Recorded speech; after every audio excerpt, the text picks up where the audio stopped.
Chapter 1: Suicidal. He stood before the vast glass wall, his piercing gray eyes fixed on the endless expanse of the ocean outside his private island estate. A cigarette burned between his long, slender fingers, the smoke swirling around him as if mirroring the enigma that cloaked him. Without turning, he spoke, his voice cold and emotionless. "I won't set foot in the city unless it concerns my enemies, Davina. Tell General David the First said that." Davina, with her golden blonde short hair, approached him, her voice gentle yet determined. "Neil, you can't keep hiding from the real world. What happened 2 years ago was a mistake. You can't change it, but you can stop it from happening again," she assured softly. Neil's fingers clenched around the cigarette, and in a display of controlled rage, he crushed the burning ember in his palm. Silence lingered as he withheld his words. He knew he couldn't keep hiding from the world, and it was time he got back on his feet after his mistake 2 years ago. But the thought of going back was something that made him remember his deed, and how it had killed not just hundreds, but millions of lives. Davina, undeterred by his rage as she was used to it, walked up and embraced him from behind. Neil, however, frowned in displeasure before he moved away from her embrace, his indifference palpable. He asked, "What did General David say about the mission in the city?" Despite the hurt in her eyes by his action, Davina smiled and put on a more professional facade, explaining, "Your mission is in Zen City. You are to take a new identity as Professor Leo Bennett in Ivy Grove Institute, find the journalism student who leaked the information this morning to the media about the Da Kroll organization, and get her to reveal what she knows. General David also said the university is suspected to be one of the Da Kroll hideouts. You know what to do next when you get there." Neil's cold and indifferent demeanor didn't waver as he absorbed his next mission details. His gray eyes burned with determination as he clenched his fists at the word, Da Kroll. He might have been away for 2 years, but he wouldn't hide away when it had something to do with his biggest enemy. Ivy Grove Institute. Mia grumbled internally as she hurriedly climbed the stairs leading to the rooftop of the university library. Swinging the door open, she entered the open space of the rooftop.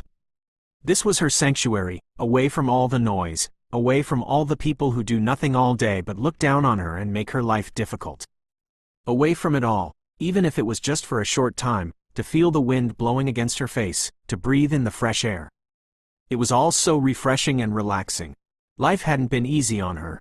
Thus, she wanted to forget her problems for a while, forget the burden in her heart and her mind. She walked to the edge of the rooftop. Closing her eyes, she spread her arms wide open, embracing the fresh air as it came. Her thick, fine brows were still slightly furrowed from the upsetting situation that happened earlier in the day. She popped an eye open, noticing something weird today on the rooftop. Why was there no breeze today? It wasn't like the air was completely still. It was just that the wind wasn't blowing as furiously as her heart right now. It wasn't blowing as hard as she wanted it. "Come wind, come wash away all my worries," she chanted, but it was as if nature had no plans of listening to her today. Today was probably a warmer day, because even though she was standing on this high-up rooftop, the wind was just blowing steadily. "This won't do, more air, she inhaled greedily, but the anger in her was far from dying down. She opened her eyes, placing her hands on her hips in frustration. Am I facing bad luck today? Even nature is not on my side. Just then, an idea struck her. She moved forward, climbing on top of the edge as she stood right on the stone edge of the rooftop. Ha! Mia let out a sigh. The air wasn't too strong, but it was enough to make her relax. She closed her eyes, reeling in the feeling, letting go of all the anger she'd held within.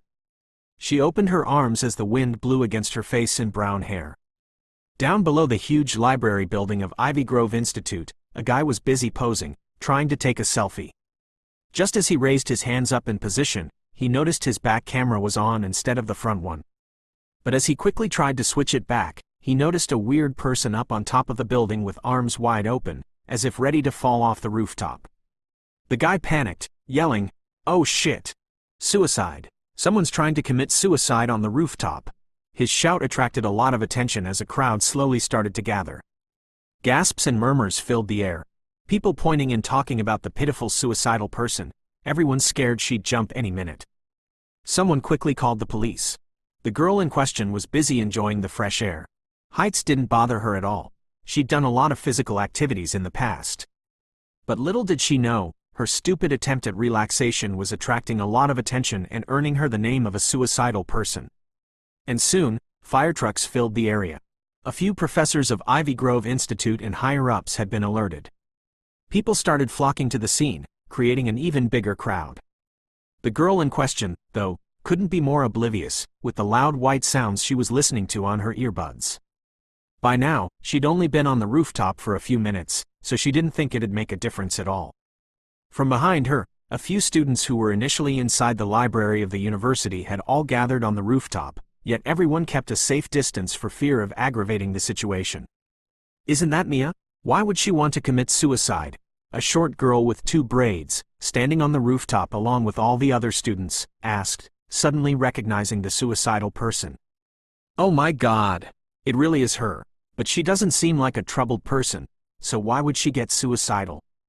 Another girl with red hair, standing beside her, replied, "Being troubled doesn't show on the face, you know. Anyone you come across can be troubled. A pity though, she was such an adorable girl," a nerdy guy said, squinting his eyes behind his glasses while shaking his head regretfully. "Hey, she's not dead yet. Why are you referring to her as, was?" The girl with the braids snapped at the nerdy guy, who shrank his head, saying, Right, she's still alive. A pity though, that would have made the headlines tomorrow." He sighed. "What kind of a man are you? A young girl is there attempting suicide. Instead of trying to save her, you're here wishing she were dead so you can make news out of it? How obsessed are you with your studies, Carlos? It's made you into an insufferable jerk. Tisk. I'm not the one wishing her dead, okay? She's the one who's suicidal. Why are you blaming me for it?" The guy called Carlos replied, shifting his glasses, and walked away to find another gossip group that thought the same as him.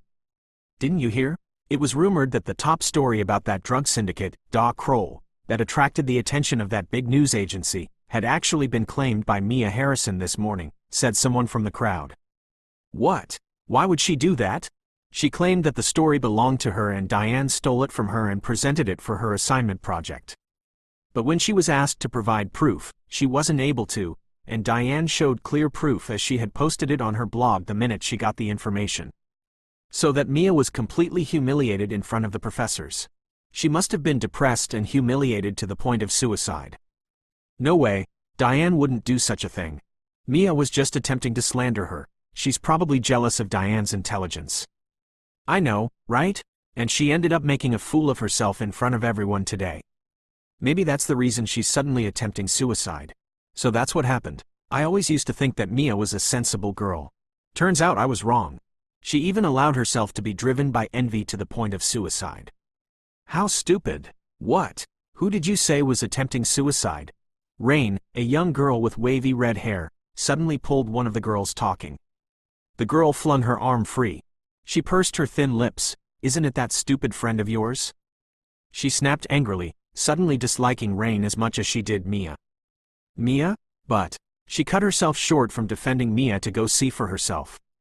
She knew her friend would never do something as stupid as suicide. Chapter 2 Daring Girl. Mia's friend, Rain, soon found her at the top of the rooftop with her hands widespread, completely unaware of the scene she was making. Rain knew that the rumors going around were fake, since Mia would never take her life over something so insignificant. Yes, she was well aware it was Mia's own hard work, but she knew Mia wasn't so shallow. Was it probably because of a problem at home? Mia, you idiot, get down from there. What's wrong with you? Why are you doing this? No reply from the person on the edge of the rooftop. Mia, so now you want to die, huh? You want to leave everyone behind? Your mother, me, your little mischievous cat. What was its name again? Robbie, yes, Robbie. You'll leave us all behind, huh? No reply. It was almost as if Mia was a statue. Rain tried to convince her in so many ways, but she didn't budge from the edge of the roof. What else was she expected to do? Just when the girl was racking her brain to find things to say to her friend, a tall shadow loomed over her from behind. Before she could turn to take a look, she heard a deep voice say, "Stay back." A man had appeared on the scene, making his way slowly towards Mia. He was wearing a black leather jacket that blew up in the wind as he moved closer to the edge of the rooftop. His legs were long and slender, walking a step at a time to not make too much noise and alert the girl attempting suicide. He couldn't believe the first thing that welcomed him into the university was some senseless girl trying to kill herself on the rooftop. Mia had just had her fill of fresh air. She breathed out a long sigh of relief. It always helped to ease her temper every time. But just when she was about to move, a hand suddenly roughly pulled her arm as she was tugged backwards. The earbuds fell off her ears as she was pulled midair. She felt herself land on a strong, rigid surface, as she was lying just on top of what she felt was a... Wait, what was it? She moved her arms around, feeling what she was lying on, before opening her eyes and looking. She gasped in disbelief. A man's chest? She looked up, her brown eyes widening. Just then, the wind seemed to stop, and everything else faded into the background. The first thing coming into her sight was his thin lips with a beautiful cupid's bow that rose up to a straight nose. Her sight followed it up to the point it made a V shape into thick brows, then landing on the eyes. Light, intense gray, set underneath perfectly shaped brows, glowing deep into an unfathomable depth. Her gaze lingered in those pair of gray eyes that seemed to speak a language of their own. No, not a language, probably a song, a melodious one that drew her in, drawing her into a mysterious tone that she was all too willing to dive in.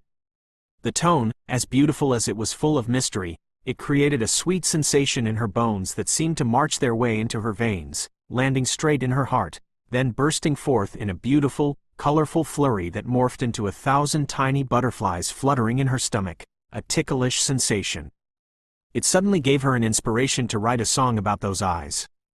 Ice cold was the word she could associate with the man, and in that moment, she seemed to be forgetting the position she was in, as she stared dazedly at the person that had suddenly pulled her. Her brown eyes slightly squinted as her plump lips tugged up in a smile, making 2 dips appear on her cheeks. The man's skin was flawless. She wondered how it would feel to touch it, and she did. Her hands moved across his face, her fingers slightly pinching his cheeks. His skin was extremely soft and smooth, like having silk between your fingers. Just like a baby's behind. The man's thick black brows frowned at her actions, before suddenly pulling her hands off his face with an annoyed expression. He held her slender hands away from his face as he hated being touched by anyone. However, it seemed the girl atop of him was not just suicidal, but a psychopath, because she was still struggling to attempt to touch his face despite his grip on her wrists. Mia's smile grew wider at the feel of his fingers around her wrists. She ignored his sharp, piercing glares and spoke, "You look so cold and unrealistic," she said in a voice that almost sounded like a whisper. But her words only made his cold glares intensify. "Get off me," he said in a calm, collected voice, his breath landing on her face in such close proximity that made the butterflies in her stomach flutter even more. When she didn't move, he moved in an attempt to get up, but she persisted, putting her weight further down and pushing his chest in place. To Mia, the man wasn't real and was just a figment of her imagination, and she believed if she moved away, he would disappear. She had dreamt of those pair of gray eyes many times in the past, and now that she was seeing them, she didn't want him to disappear. His eyes alone were inspiring her to write another song about Gray. Neil looked at the psychopath who was refusing to get off of him with controlled annoyance. He was on a mission and must not bust his covers by strangling someone's daughter to death for being a fool. Despite his annoyed expression, the girl continued to look down at him with a smile. Normally, people would crawl away whenever he gave them that look, but this one was smiling like the fool she was. He raised his brows as her smile widened. Mia was smiling because she thought that perhaps standing on the rooftop had allowed her to summon a dark angel. So how could she just let him get away when he wasn't here to stay forever? Not every time one gets to see someone from their imagination. What if he disappeared back into the underworld never to be seen again? Then it would be her loss for releasing him. Mia thought, as her arms, which were resting on his firm chest, crossed over each other, placing her chin in her palms, staring in a daze like a high school girl fawning over a crush. She had been humiliated today in school, but looking at his cold face made her feel like everything that had happened was unrealistic. She would remain in her imagination until she could no longer think of her stupidity in class today. Neil attempted to move for the second time, but she pinned him down in place again. Frowning slightly while smacking his chest, "Stay still, gray eyes. You are not real, so don't give me that glaring look and let me take my frustration out on looking at those eyes of yours."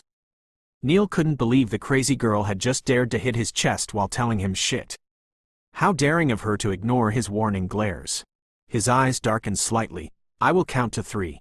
If you don't fucking get off of me, I will. Mia clasped her hand over his mouth before he could complete his words. She then pursed her lips. Hush, you're distracting my focus. I'm still looking at your eyes. Why are you getting mad, you? Her own words were also cut short by a hand smacking her on the head and calling angrily. Good job, you idiot. First, you try to kill yourself, and then you are refusing to get off of the stranger who saved your life? Chapter 3 disappeared. Seeing that Mia continued to stupidly lie atop the stranger's chest, Rain pulled her up to face her. What's wrong with you? Mia looked around confused, suddenly realizing the dense crowd of students on the rooftop. And everyone's eyes were on her, some pointing while whispering, others giving her a sympathetic look. What's going on? Mia looked around, confused again. What's going on? Shouldn't I be the one asking that? Something goes wrong and the next thing you do is try to kill yourself. Rain snapped. What? Just then, the man beside her cleared his throat after dusting himself clean. She stared at him in a daze again. Seeing him standing straight, towering over her, his height stunned her once again, and she couldn't help drooling at his full height, forgetting Rain's words just now. The man looked like some mysterious movie star. He even looked out of place among the crowds. However, when he turned to glare at her again, she felt her breath cut short in her lungs and a cold shiver ran down her spine. Nonetheless, Mia found herself momentarily lost in the depth of his intense gaze. Rain, who stood beside her, was even more upset at Mia's absent-minded behavior. Hey! She hit the back of her head again. OWW. Mia rubbed her head painfully. What was that for, Rain? You still have the gall to ask that? Before Rain could start reprimanding her again, a senior professor walked up to them. Along with him came a few policemen in uniform. He patted the man who'd pulled Mia in appreciation, before turning to the two girls with a stern expression. Ahem, the professor, who was known as Mr. Turner, looked at her rather sympathetically. Mia Harrison, I'm Officer Harry Chesler. Please come with us to the station for questioning. One of the policemen who came along with Mr. Turner introduced himself as he beckoned to Mia to follow them. The man was of average height with a slight chin beard, fair skin, and a straight posture. Mia's brows furrowed in confusion. Come with you? But why? That was when she suddenly became fully aware of her surroundings. The dense crowd of students on the rooftop weren't just standing around. They had their eyes all glued to her, and all of them either had sympathetic gazes or ones of hatred, each one directed at her. She heard loud voices coming from below the building and peeked, only to see an even bigger crowd with fire trucks filling the area. She chuckled nervously as realization dawned on her. Did they think she was trying to kill herself? She swallowed back a sarcastic chuckle. Her, Mia Harrison, commit suicide? She decided to clarify the misunderstanding. Turning to look at the police officer, she said, I'm sorry, sir, but this is all some sort of misunderstanding. I wasn't. The man cut her short before she was even able to finish speaking. He was quite familiar with suicide cases. The victim would usually deny attempting suicide out of fear of being jailed when they spot the police, or embarrassment after realizing the effects of what they've done. Don't worry, we're only going to have a few words with you, and you'll be brought home safely afterwards. The man's voice held no room for refusal, even though he had a smile on his face. With a confused expression, she turned to look at Rain in askance. But Rain only pulled her along with a glare. All right, officer, please lead the way, said her friend to the policeman. Actually, Rain was quite scared that Mia would suddenly jump off the building the minute they took their eyes off her. The police officer addressed Mr. Turner before leading them off the crowded rooftop. Before they left, Mia could hear the professor murmuring something about how good it was that a certain man had been around to rescue her, else she might have jumped to her death. Her eyes subconsciously moved to the spot the dangerously breathtaking man from earlier was standing, but he was nowhere to be seen. He had disappeared. Where did he go? She thought as she tried to look around the crowd if she'd caught a glimpse of him, but there was no sight of him. Everyone was saying he had saved her. He must be kind enough to save her when he thought she was going to jump. What a kind gentleman, my hero, an amusing concept, she thought with a smile. The image of the man's dangerously handsome face appeared in her mind and she couldn't help but smile faintly. She sure hoped to see him again. After hours and hours of trying to convince the cops 100 times that she wasn't attempting suicide, she finally relented and just signed a few papers promising not to try it again. But she did end up having a therapist assigned to her, which she'd have to attend for 6 months. At least she wasn't paying for it, which came as a relief. Leaving the station, it was already dark. Just as she stepped outside, her ear was suddenly grabbed by someone, rendering a sharp pain. Then came Rain's scolding voice. "Try to kill yourself, huh? So you're brave enough to jump off a building? Weren't you scared, huh? What got into you?" She mercilessly pulled Mia's ears to teach her a lesson. "Ow! Ow! Ow! Ow! It hurts." Mia rubbed at her aching ear, stinging with pain. "I really wasn't attempting suicide, really. Who are you trying to fool?" Rain didn't believe her. After all, she clearly saw her almost jump off a building. "I really wasn't. I went there for fresh air because I was upset at the fact that I was stupid enough to trust that Diane with my information about the dock roll." "And so you thought to kill yourself," Rain admonished. "Peeved. No. You should know more than anyone how much I value my own life and how much I want to succeed in life. Why would I try to kill myself when I haven't achieved that dream yet?" Mia remarked with an eye roll. "Yes, but more than anyone, I know how much you value your studies, maybe even more than your life. Who was it that ran into a safe house guarded by deadly dogs that can rip you apart just to get your story, and all that for your assignment? She crossed her arms against her chest, looking at Mia with raised brows. "Well, that was because I was so close back then. Would I allow just a pack of dogs to stop me? Anyway, that's not the point. The point is, I wasn't attempting suicide, gosh. I'm not that crazy to jump off a building. Do you know how high that is?" She was really getting tired of saying this same thing all day. "Promise you weren't trying to jump?" Rain looked at her skeptically. "I swear." Mia sighed, holding Rain's shoulders. "Really, I just wanted to relax." She noticed Rain finally calmed down at her words. "Is that any way to relax? So what happened with Diane this morning?" Rain couldn't believe that she had really gone there due to the fact that she was upset. During the limited time she'd known Mia, she'd always had crazy ways to unwind. Mia pursed her lips at her friend's question. This morning was supposed to be her presentation in class for her story project. She'd spent months doing research, going places, finding clues, all to prepare for this big presentation, only to be accused of plagiarizing Diane's project. Diane was one of the prettiest and most popular girls on campus, with her clique of friends, containing the most beautiful and elite girls from the sophomore year. Though they had almost the same classes, Mia and Diane never had any interaction at all, until this assignment project. Mia was stunned when Diane had come to politely ask for her help, and even pulled an all-nighter with her to do research in the library. Mia didn't expect to find out that Diane was such a dedicated person. She'd always thought of her as another pretty, popular girl. But seeing Diane stick close to her for the assignment, she instantly changed her impression of the girl, and trusted her completely to even share the information she'd found out about the underworld organization known as Dock Roll with Diane in her excitement. Last night, when she had followed a man who happened to be a part of the Dock Roll, she never thought she'd overhear such news. In her excitement, she texted Diane about it on the phone. Who knew that Diane would suddenly post the story as her own and even prepare to present it this morning in the presentation center? It was really shocking to see all of her own work in someone else's hands, and Diane even received all the credit for it. And to top it all off, one of the biggest news agencies in the country had come in search of Diane, giving her praise and recognition for a work that wasn't even hers in the first place. Listening to all of this, Rain was furious. "What did I tell you? Not to trust that Diane girl, she's up to no good, but you never listened to me. Now do you see that she was really up to no good?" Rain said in an annoyed tone, glaring at Mia. Mia meekly shrunk her neck as she said, all right, don't rub it in. I should have known girls like that would never have any good intentions. Next time I'll listen to you, all right." She smiled sweetly with 2 dips in her cheeks.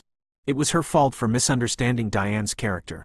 Rain placed her hands across Mia's shoulder as they walked down the street lit up by lampposts. They walked towards a black limo parked across the street. "Of course you'll listen to me from now on. At least now you know what happens when you don't heed my words," Rain remarked playfully. "Yes, Grandma," Mia grinned, nudging Rain. "So what happens to your assignment now?" Rain asked as she handed her books and bag to the chauffeur, who came down to open the door of the limo for her. Muttering a thank you, she turned back to her friend. Mia glanced at Rain with a crying expression, turning down her lips pitifully. "I might have to restart all over again," she wailed, flinging her arms across Rain's shoulders. Rain burst into laughter, patting Mia's back. "Don't worry, you will get a new juicy story very soon. Do you want a ride home? We could drop you at home before." "No, thanks. I'll take a bus in the next stop." Mia smiled, cutting off her friend's offer to drop her at home as usual. Rain was already used to her friend turning down her offer to give her a ride, thus, she simply nodded her head and got into the car. Waving goodbyes to each other, the limo drove off, leaving Mia alone on the street. Chapter 4: Mother's Eatery. The sun was just about setting behind the horizon, leaving behind its bright, golden hue. It illuminated Mia's curly, long brown locks and brown eyes. As usual, she got into the crowded bus that smelled of sweat, with people who were exhausted from a long day of work. She was already used to the smell and simply stood to the side, as the seats were all taken. When Mia arrived at the huge, dilapidated apartment building she lived in with her mother, she sighed in relief. Even though her home wasn't a fancy place, it was still home. As she was about to step into the apartment building, she came across an elderly woman struggling to carry her bags of groceries. "Good evening, Mrs. Smith. Let me help you with that," she said, taking the grocery shopping bag from the elderly woman, who smiled warmly, making the skin of her face crinkle even more. "My dear Mia, you are back from your studies." "Thank you," she patted Mia's back. "I have been struggling to carry all those bags for a while. I hope you are focusing on your studies and not messing around like the children of this new generation?" "Yes, Mrs. Smith." Mia smiled awkwardly, as she knew she'd gotten herself into a trap. Actually, she tried to avoid almost all of the old folks in the apartment, as they tend to talk a lot once you give them a face. However, Mrs. Smith was one of the few she could stand in the building. Furthermore, one of the reasons she always turned down Rain's offer to drop her at home in the limo was because she didn't want any unwanted gossip going around the streets of the Whispering Way, which she thought fit the name it was given, because people here know nothing but to feed on gossip. If they sighted her coming out of such an expensive car, they would label her as a whore who gave her body in school instead of studying. "That's good, my dear. Don't let yourself be tempted to give your body like the other girls on these streets. You should." Mia had an earful of lectures from the elderly woman. She kept a smile all the way until she finally arrived at Mrs. Smith's apartment room and said her goodbye after placing the grocery bags in her kitchen. When Mia arrived inside the apartment room she lived in with her mother, she went straight to her room. She gasped in shock as she saw how messy the room was. She had been too excited this morning about presenting her project at the university, and had even scattered her entire wardrobe to look for her best clothing as she would be appearing on camera. However, she had no time to put back everything before going. She sighed again for the third time as she took in the mess. Her clothes and few shoes were scattered everywhere, both on the bed and floor. Mia was going to start arranging everything, but remembered she hadn't gone to greet her mother, who was most likely still in her eatery, working her head off in the heat. "I will come back for you later, room." At the corner of the Whispering Way Street, beside the run-down apartment building where Mia lived, a small eatery was seen with a sign that reads, "Elizabeth's Eatery." "Please take their orders for me, Owen," a woman yelled from inside the small kitchen of the eatery as she washed her hands in the sink. She had a small physique, looking to be in her early 40s. Her light brown eyes slightly narrowed in exhaustion as she took off her apron. "Mother, I'm back." She heard her daughter's voice from inside the eatery, and her exhausted face lit up with a smile. "Mia, what took you so long today? Did you have extra classes?" The woman's soft voice was filled with slight concern as she approached her daughter. "Oof." Mia threw herself on a chair, plopping her head on the table, tiredly saying, "No, Mother, just had other things to do." The woman smiled fondly as she ruffled her daughter's brown hair. "Quick, come get something to eat." She picked up her apron to enter the eatery's kitchen, but paused as Mia pulled her arm, forcing her to sit on a chair beside her. "Mother, you always work so hard. Get some rest. I'll go get the food myself." Mia glanced at her mother's exhausted face with worry in her eyes. Elizabeth stubbornly shook her head, waving it off. She was used to it already. It was her duty to take care of her daughter. "It doesn't matter, aren't I used to it? It's my job. I'm not feeling tired at all. I will quickly make you something to eat." Her mother tried to get up, but Mia pulled her arms to make her sit. Mia pouted her naturally pink-tinted lips in a childish manner as she leaned on her mother's shoulder.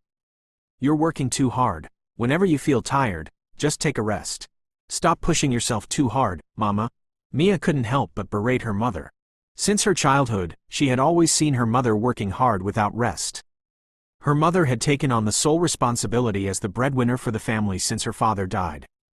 Though she barely knew anything about him, since she was told he died right from when she was an infant, she barely even knew what he looked like.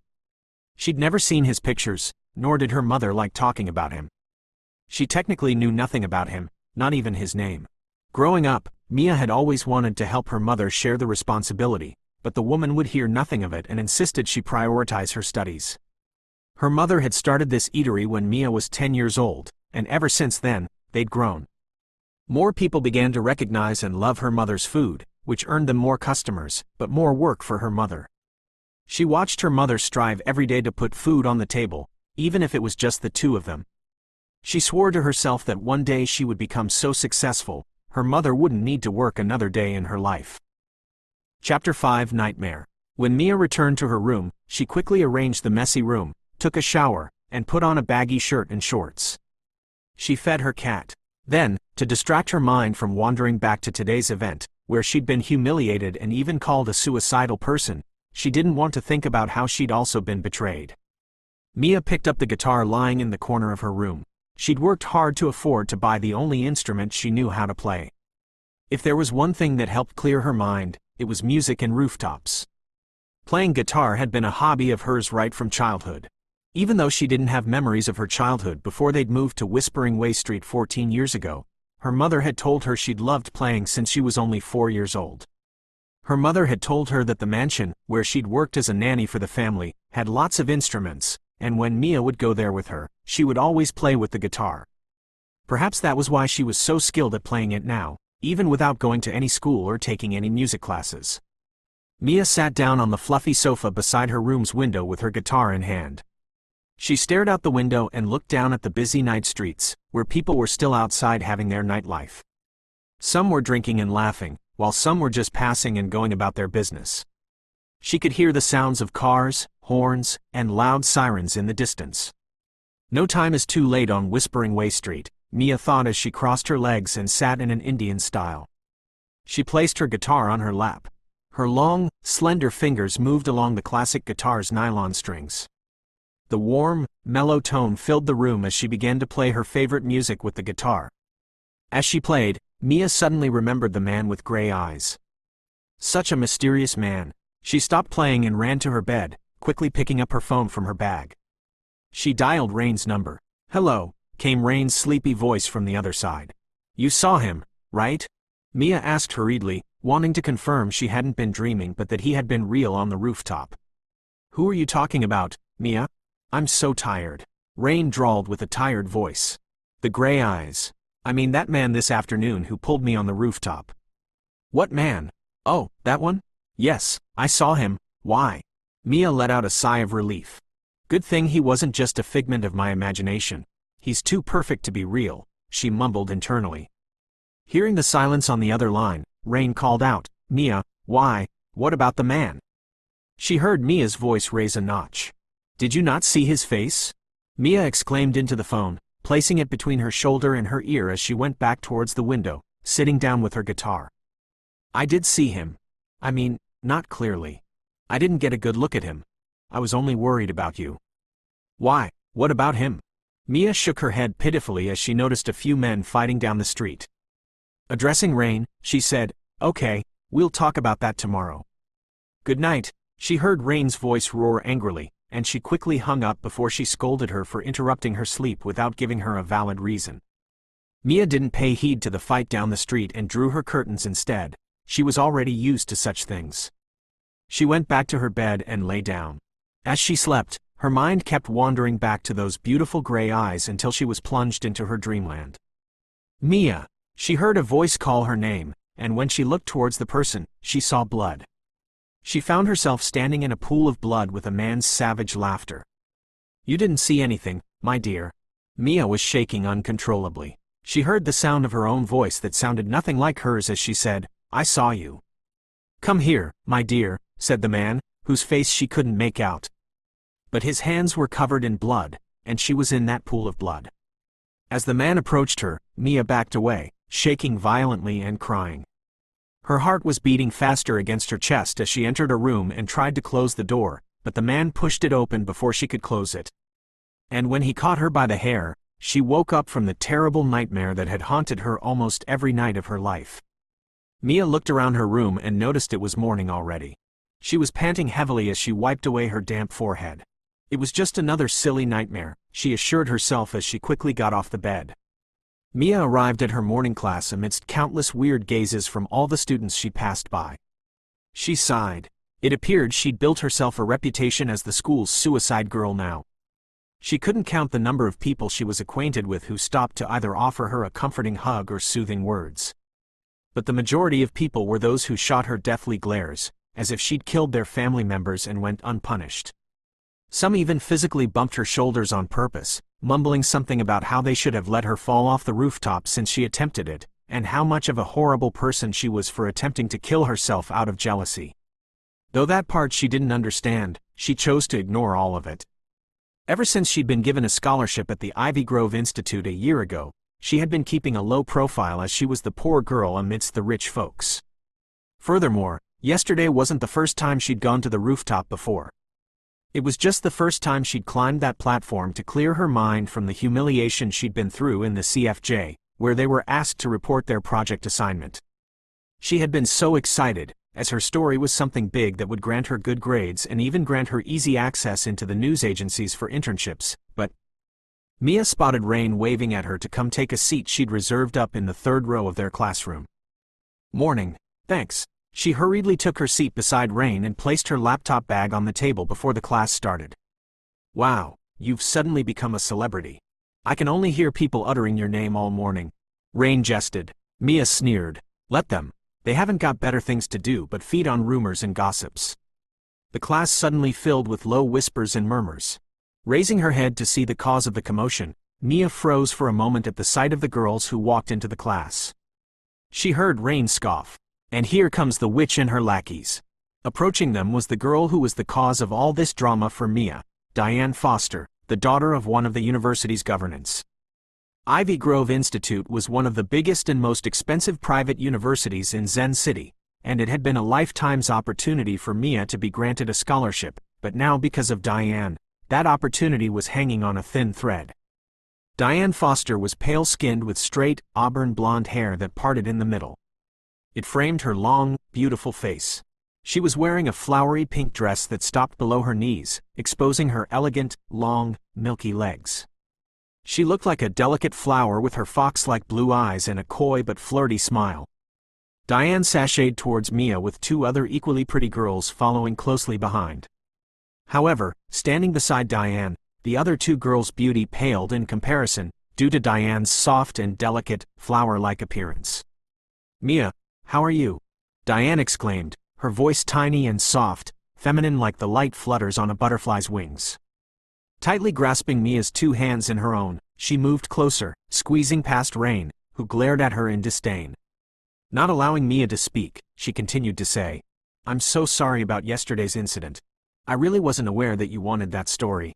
If I'd known, I really would have backed out for you."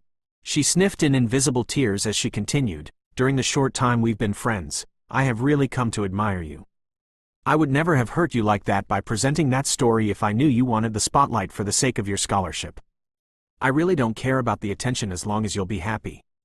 Please don't be upset with me. I never meant for that to push you towards attempting to jump the building." She paused, then quickly added as if recalling something, "If you want, we can go to Professor Jasper and tell him that the story was yours and it was all a misunderstanding." Her dainty eyes glowing with tears, evoking people's sympathy. Gasps and murmurs echoed in the classrooms as the journalism major students witnessed the scene of the most popular girl, whom they all admired, being insulted by the school's plain Jane. Diane is such a kind person. She's even willing to give up her story for this stupid girl. And she's not even asking for anything in return. She's willing to do it all for friendship. If I can recall, they only just recently became friends, but Diane's already willing to make sacrifices for her. How touching. I wish I could have a friend like that. But that Mia is so dark-hearted. To think I was under the impression that she was a nice and intelligent girl despite her family's poor background, humph. She's just jealous of Diane and trying to ruin her reputation. Girls like that don't deserve the kind gestures from someone like Diane. It's best if Diane speaks to her father to withdraw the girl's scholarship before she ends up plagiarizing people's stories to keep her ass where she doesn't belong. Hearing the people's words, Mia suddenly understood the other part of her bad reputation.